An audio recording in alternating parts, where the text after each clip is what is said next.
మెడ పైన ఫేర్‌గా ఉండి, భుజం పైన ఫేర్‌గా ఉండి, ఫేస్ పైన ఫేర్‌గా ఉండి, మెడ పైన నలుపు ఉండేటప్పటికి ఇబ్బందికరంగా మారుతూ ఉంటుంది చాలామంది. ఆడవాళ్ళలో ఏమనుకుంటారనంటే గొలుసులేసుకోవటంతోటి మనకి ఇక్కడ నెక్లెసెస్ ఏసుకోవటంతోటి నలుపు ఎక్కువ పెరుగుతుంది అని చాలామంది ఆలోచిస్తూ ఉంటారు. నెక్లెసెస్ ఏసుకోవటంతోటి ఫ్రిక్షనల్ డెర్మటోసిస్ అనేది రావచ్చు కానీ మీకు acanthosis nigricans, pseudo acanthosis nigricans అనేది రానుంది. మీకు ఎప్పుడైతే అక్కడ రూగోస్ ప్యాటర్న్ అనేది ఉంటుందన్నమాట. వెల్వెటీ రూగోస్ ప్యాటర్న్ అనేది ఉండటంతో ఆ చర్మంలో అక్కడ ఉన్నదాన్ని అకాంతోసిస్ నైగ్రికన్స్ అని అంటూ ఉంటారు. ఈ అకాంతోసిస్ నైగ్రికన్స్ అనేది చర్మంలోకి రావటానికి మెయిన్ కారణం వచ్చేసి ఇతరత్ర కారణాలు ఉంటాయి. ఒకటి జెనెటిక్ కారణంతో ఉంటుందండి. జెనెటిక్ కారణం ఎవరికైనా కానీ పెద్దవాళ్ళకి ఎవరికైనా ఉంటే గనక జీన్స్ లో దాంతోటి కూడా వాళ్ళకి వచ్చే ఛాన్సెస్ ఉంటాయి. రెండోది పొట్ట చుట్టూరున్న కొవ్వు నుంచి కెమికల్స్ అనేటివి రిలీజ్ అవుతాయి.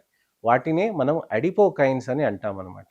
ఈ అడిపోకైన్స్ అనేటివి కూడా మనకి చర్మంలో నలుపు చేయటానికని ఎక్కువ ఆస్కారం ఉంటుంది.